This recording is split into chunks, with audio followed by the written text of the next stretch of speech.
अपना जबड़ा तोड़वाया, मैंने दांत तोड़वा के अपने दांत को टेढ़ा कर दिया नंबी नारायण साहब की तरह दिखने के लिए कि हैकर जो हैं ये ऐसे फुद्दू वाले पिक्चरों को प्रमोट नहीं करते। आप ही नहीं, आपकी पूरी जो टीम है बेचारे अपने खर्चे पे आए हैं।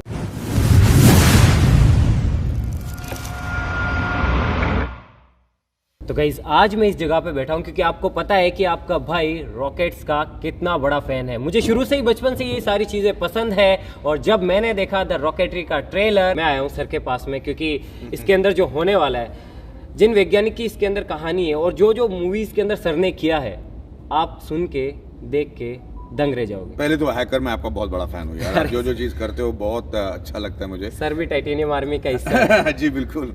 और एक टाइटेनियम आर्मी के एक और एक्चुअल हिस्सा जिसको हम मतलब मानेंगे वो है डॉक्टर नंबी नारायणन। उसकी खासियत ये है कि हम डॉक्टर नंबी नारायणन के बारे में जो जानते हैं वो सिर्फ ये जानते हैं कि उनको ना स्पाई केस के लिए अरेस्ट किया गया, उनने मालदीवियन औरत के साथ कोई अफेयर था, इसकी वजह से उनको जेल में डाल दिया गया, उनको लगभग जेल में मार दिया गया, पर वो बाहर निकल कर अपने आप को निर्दोष साबित किए और वो इसी चीज़ के बारे में बात करना चाह रहे थे। जब मैं उनसे मिला तो मैं उनका तेवर और वो उनका तेजस देखकर मैं हिल के रह गया। मैंने कहा यार ये आदमी के बारे में जो कहा जा रहा है वो सिर्फ वो सच नहीं हो सकता, कोई और बात ज़रूर होगी।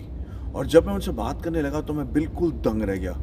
हैकर ये आदमी वो आदमी हैं, वो साइंटिस्ट हैं जिन्होंने एक रॉकेट इंजन बनाया है, एक ऐसा रॉकेट इंजन जिसका नाम है विकास इंजन, जो उन्होंने पहले बार में, आप तो मतलब प्रोटोटाइप की मतलब समझते हो ना कि कोई भी हमने बताया पहली बार बनाया, भाई इसको कुछ ट्वीक करना पड़ेगा ठीक करने के लिए। वो जो हाँ, इनके पास पैसे नहीं था ना अपॉर्चुनिटी था, पहली बार उन्होंने एक इंजन बनाया जिसको टेस्ट किया गया और रॉकेट में कनेक्ट करके उसको इसरो का सबसे महत्वपूर्ण इंजन बनाया गया।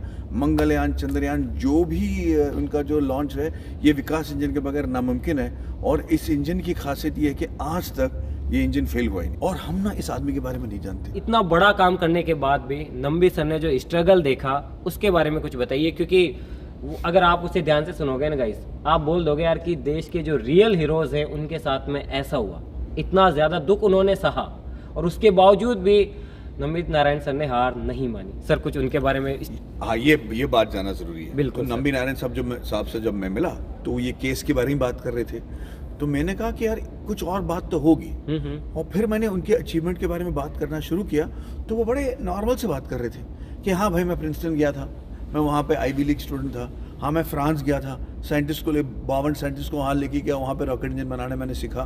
फिर मैं यूएसएसआर चला गया, वहाँ पे हमारी कॉन्ट्रैक्ट साइन की गई थी इंडिया के साथ कि वो मुझे क्रायोजेनिक इंजन देंगे, पर वो साला यूएसएसआर टूटने लगा इसलिए हमें वो इंजन देने से मना कर दिए।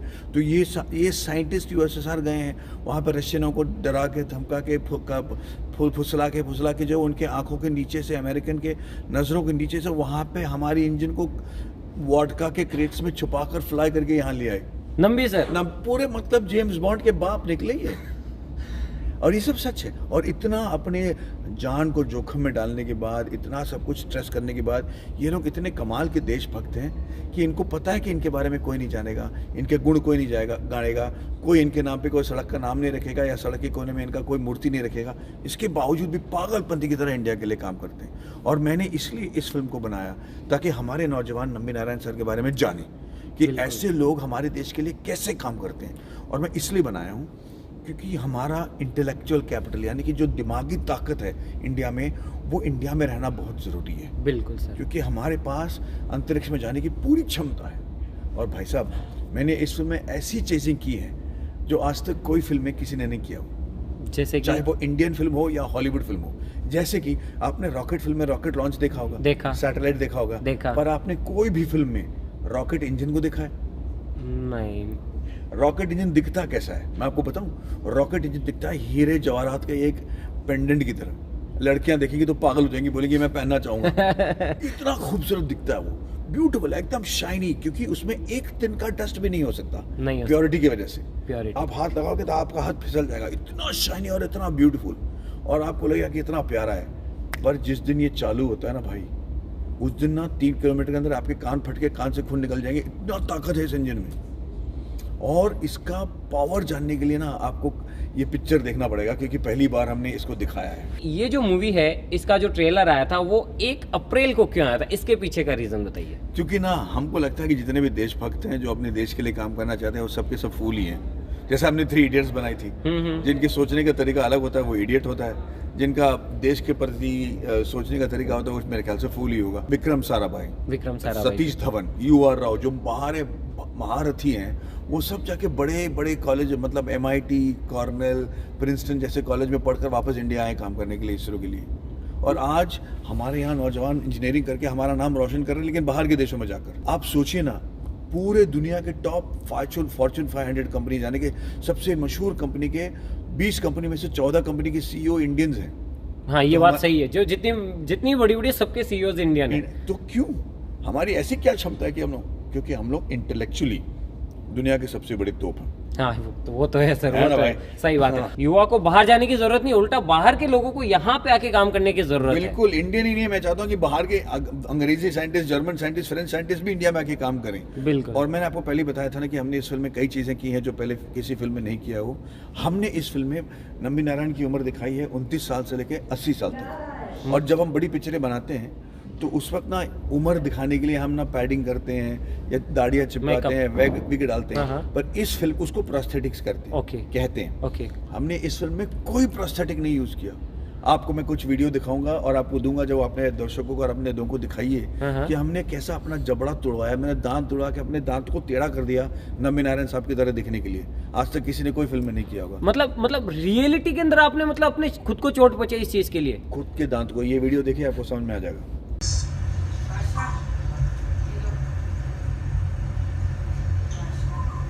And they're all congregated here. I have just that many teeth left, and these are really out of place. As you can see, this particular teeth is taller than the rest,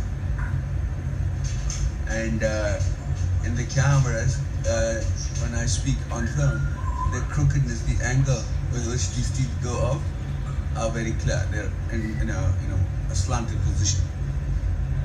क्योंकि मैं नहीं चाहता था कि कोई भी बात इस फिल्म के बारे में झूठी लगे यार।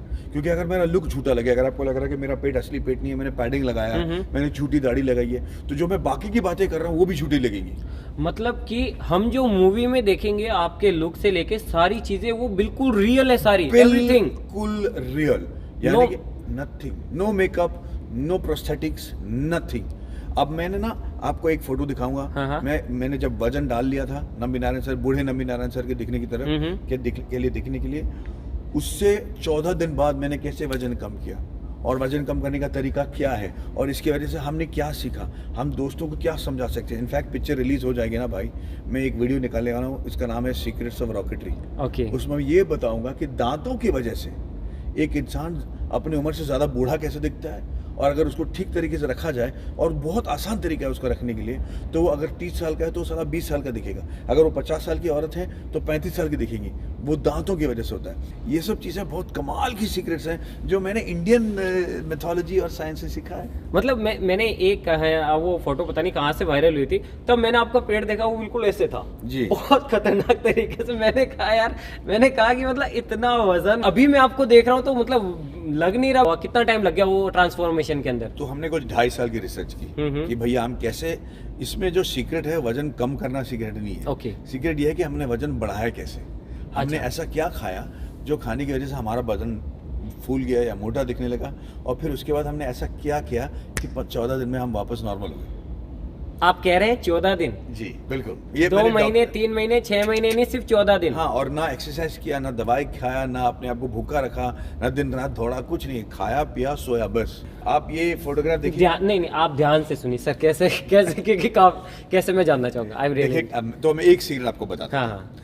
आपके जो मानसिक स्थिति है ना, जैसे आपका स्ट्रेस होता है काम पे, या आपके पर्सनल लाइफ में कोई स्ट्रेस है, उसके वजह से आपका दिमाग ना कभी कभी कुछ चीज को लेकर इनटॉलरेंट हो जाता है, यानी उसको एलर्जी हो जाता है। हो सकता है वो भिंडी हो सकता है कि चावल हो सकता है रोटी हो, ग्लूटीन हो, और उसको पता करना बहुत आसान है। उसको कहते हैं अप्लाइड किनेसियोलॉजी टेस्ट या एलर्जी टेस्ट। एलर्जी टेस्ट, हाँ, सिंपल भाषा में एलर्जी टेस्ट। उस एलर्जी से आपको पता चल जाएगा आपका कौन सा खाना आप 6 महीने के लिए मत खाओ। मैंने पता किया कि मेरे लिए वो शुगर और लैक्टोज दोनों प्रॉब्लम था। तो मैंने 3 महीने के लिए सिर्फ शुगर और लैक्टोज खाया। मैंने अपने आप को बीमार करवाया। मतलब आपके कहने का मतलब है कि उल्टा आपने अपोजिट किया जो मुझे नहीं खाना चाहिए था वही खाया, तो हुआ यूँ कि मैं मोटा हो गया। ये सब मतलब मेरा पेट फूल गया, मेरे चीख फूल गए और मेरा हाथ साला पतला का पतला ही रहा। तो मैंने पूरे पिक्चर में हाथ को अपने बदन से चिपकाए रखा ताकि वो मोटा दिखे। अच्छा। और जब मेरा शूटिंग खत्म हो गया तो मैं एक जगह चला गया, सुबह 7 बजे उठता था। पता चला कि उस वक्त मेरे लिए बीटरूट, कैरेट और अंडा सही था, वो उसका इंटॉलरेंट नहीं था मैं। तो 7 बजे ना चबा कर अपने खाने को, यानी कि 40 बार चबाता था हर एक नाबालिग को, और उसको पानी करके मैं खाता था। तो वो नाश्ता खाने के बाद आधा घंटा लगता था मुझे नाश्ता खाने के लिए। उसके बाद जाओ, सो जाओ, खेलो, जो कुछ करना है, लेकिन 5 घंटे तक कुछ मत खाओ। पानी पी सकते हो, चाय पी सकते हो बगैर दूध का। उसके बाद ठीक 2 बजे मैं खाना खाता था, दाल, रोटी, सब्जी, लैक्टोज छोड़कर, शुगर छोड़कर। और फिर उसके बाद वही चबा के हर चीज़ को चबा के खाता था। और फिर उसके बाद फिर 5 घंटे बाद शाम को 7 बजे एक सूप पीता था और एक ब्रेड लेता था, और उसके बाद सुबह 7 बजे तक कुछ नहीं। 14 दिन में मेरा पूरा जो बदन है ऐसा श्रिंक होकर नॉर्मल हो गया। और इतना सब आपने सिर्फ इसलिए किया ताकि जो मूवी है उसकी रियलिटी बनी रहे, नंबी नारायण जी की जो स्टोरी है वो आप एज अ टीज प्रेजेंट कर पाए मूवी के थ्रू, जैसा कि हुआ था। जी बिल्कुल। तो डेफिनेटली जो आप मूवी में देखेंगे वो एक तरीके से समझ लो कि अपन टाइम के अंदर पीछे गए हैं, नंबी नारायण जी को रिकॉर्ड किया है और आपके सामने उन चीजों को रखा है। लेकिन एक चीज और कहूंगा सर, आपको ऐसा ट्राई नहीं करना है। सर ने 2.5 साल तक रिसर्च की, उसके बाद भी अपने शरीर के साथ में ऐसा किया, तो आपको ऐसा कुछ भी ट्राई नहीं करना है, बिल्कुल भी नहीं करना है। अब मैं आपको एक और राज बताता हूँ, ओके, जो आपको जानना जरूरी है, मेरे दोस्तों को जानना जरूरी है। आपको पता है कि आप बालों में तेल क्यों लगाते हो? ताकि शाइन रहे, थोड़े मजबूत बने, या फिर तो बालों में तेल लगाने से शाइन और मजबूत कैसा हो जाता है बताइए? अब हम सुनते आए हैं, पढ़ते आए हैं, लोग बताते हैं, हम उसको बस फॉलो करते हैं। हैकर, मैं आपको बताऊं? हाँ जी बिल्कुल। हम ना तेल बालों में नहीं लगाते, बाल तो डेड सेल है। हाँ, वो तेल लेके क्या करेगा भाई? हाँ। वो गीला होगा, मोटा होगा, पतला होगा, बस। हाँ। हम तेल लगाते हैं अपने स्कैल्प पे, चमड़ी में, यानी कि जो मुंडी है उस पे लगाते हैं। हाँ। और हम लगाते ऐसे नहीं है, हम उसको बकायदा मालिश करते हैं उंगलियों के कोनों से। हाँ, चंपी। उससे क्या होता है ना, इंसान जो है, जो गंजा होता है, वो इसलिए गंजा नहीं होता कि उसके बाल गिर गए, वो इसलिए गंजा होता है कि उसके बाल उगने रहे वापस, नए बाल नहीं आ रहे। क्यों नहीं आ रहे? क्योंकि क्या है ना, हमारे बालों में जो बाल हैं उसमें जब बाल गिरता है तो डेड सेल्स और पूरे जो ग्राइम वगैरह वो अपने सर पे सेटल हो जाता है। ठीक है, तो क्या होता है कि जब वो जो पोर से बाल बाहर निकलती है ना, वो भरने लगता है डेड सेल से। और कभी कभी आपके तनाव की वजह से, आपके डाइट की वजह से आपके बालों में उतनी ताकत नहीं होती कि वो पोर से बाहर निकल पाए, क्योंकि वो जाम हो चुका है। पर जब आप तेल डाल के ऐसा चंपी करते हो तो आपके हिलाने की वजह से ना वो गड्ढों से वो चीज हिल के बाहर निकल जाता है।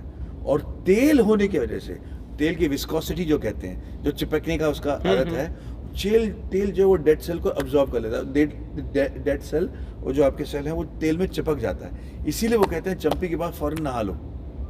तो क्या होता है, वो सारा डेड सेल नहाते ही आपके सर से निकल जाता है और आपके पोर्स खुल जाते हैं, और आपको जो हल्का कमजोर बाल है वो फिर भी बाहर निकलता है, पर बाहर निकलते ही वो स्ट्रांग हो जाता है। ये है सीक्रेट्स ऑफ रॉकेटरी। आप देखो मतलब सब हंस रहे हैं, पीछे बैठ के सब सुन रहे हैं। नहीं, इनको वो हंस इसलिए रहे क्योंकि घर पे जाते ही सबसे पहले ट्राई करने वाले ये, मतलब तेल की बोतलें खरीदेंगे, मम्मी को, बीवी को, सबको बोले आ जाओ, हो जाओ चंपी करना शुरू। नहीं, करना चाहिए। और नंबी नारायण की शूटिंग के लिए, उनकी तरह दिखने के लिए इसमें तो है नहीं। अगर आप दूसरे पिक्चर देखोगे तो मैंने वाकई के पूरे के बाल वाकई में व्हाइट कर लिया था मैंने। तो उसको मैंने ब्लीच करने के लिए 14 घंटा सीट पर बैठकर ब्लीच करवाया था। I'm very excited that now Nambi sir is back to his original look. He looks 15 years younger. I have no idea how I am going to look. I've never been so closed up in my life, but fingers crossed and hoping for the best. Yes. I'm halfway there, I think. Thank you. हर रोज उस effect के लिए, हाँ, उस दिन के लिए, हाँ। फिर जब मेरा वो शूटिंग खत्म हो गया, मेरी बीवी का कहना था कि बेटा तू तो गया काम से, इतना केमिकल डाल चुका है तुम्हारे थोड़े में कि तेरे बाल तो गए, तू गंजा है। पर मैं बाल बच गया। नहीं, मुझे तो गॉड ग्रेस है, खुद के बाल है। तो ये, हाँ, तो ऐसे कई चीजें हमने पिक्चर में की हैं जो आज तक किसी ने नहीं किया है। और जो सेकंड हाफ है इस फिल्म में, उसमें इतना ड्रामा है, उसमें जो हमने इनके साथ किया और इसके बावजूद ये कैसे बाहर निकल कर जीते और इनको फाइनली पद्म भूषण कैसा दिया गया और इसका क्या कारण है, ये सारा हमने दिखाया। और ये टोटल हिंदी फिल्म है। उसमें मतलब एक इंसान की लाइफ हिंदी फिल्म की तरह हो, वो नंबी नारायण है। उस असली जिंदगी उनकी जो है ना, पूरा ब्लॉकबस्टर फिल्म है। मैंने देखा कि ट्रेलर जो है वो अलग अलग लैंग्वेजेस में भी थे। कौन कौन सी लैंग्वेज के अंदर ये मूवी आ रही है? हमने शूट किया इंग्लिश में, हिंदी में और तमिल में, 3 लैंग्वेजेस में। जी, यानी कि हमारे हर एक एक्टर ना पहले एक शॉट हिंदी में बोलते थे, फिर अंग्रेजी में बोलते थे, फिर तमिल में। मतलब ये भी रियल है? ये भी रियल है। मतलब डबिंग नहीं है? नहीं, डबिंग नहीं है। जनरली हम जब हॉलीवुड मूवीज देखते हैं तो उसके अंदर डब क्या होता है, इसके अंदर आपने मतलब एक डायलॉग को 3 अलग अलग लैंग्वेजेस में बोला है जी, और सिर्फ इसलिए कि ये मूवी बिल्कुल रियल लगे। जी।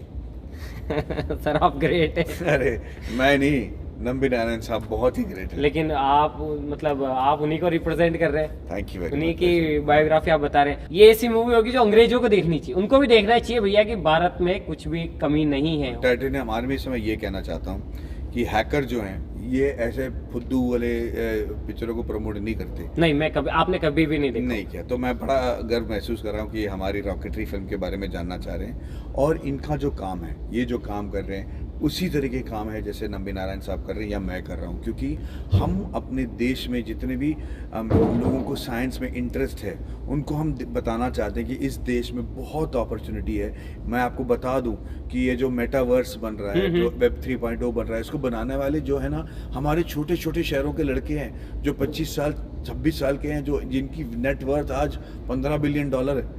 और इस देश में कुछ भी मुमकिन है, बस दिल लगाइए, यकीन रखिए कि ये होगा। क्योंकि आज भी अगर आप नंबी नारायण साहब से बात करेंगे तो पता है वो क्या कहते हैं कि भाई अगर कुछ चीज़ पे तेरे को विश्वास है तो उसको दिल लगा के करो। अगर कोई तुम्हारे रास्ते में आता है तो उसकी बैंड बजाओ। ये नहीं कि अहिंसा, वो कह रहे हैं उसको दफना दो।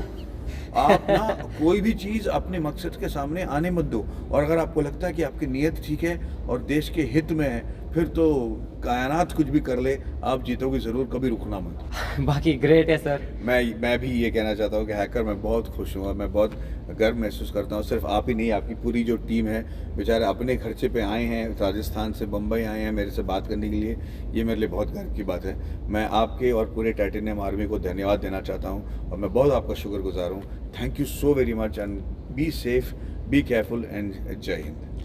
ओके गाइस, तो हम मिलते हैं इसकी नेक्स्ट वीडियो के अंदर किसी नए टॉपिक के साथ में। तब तक के लिए जय हिंद, जय भारत। Thank you.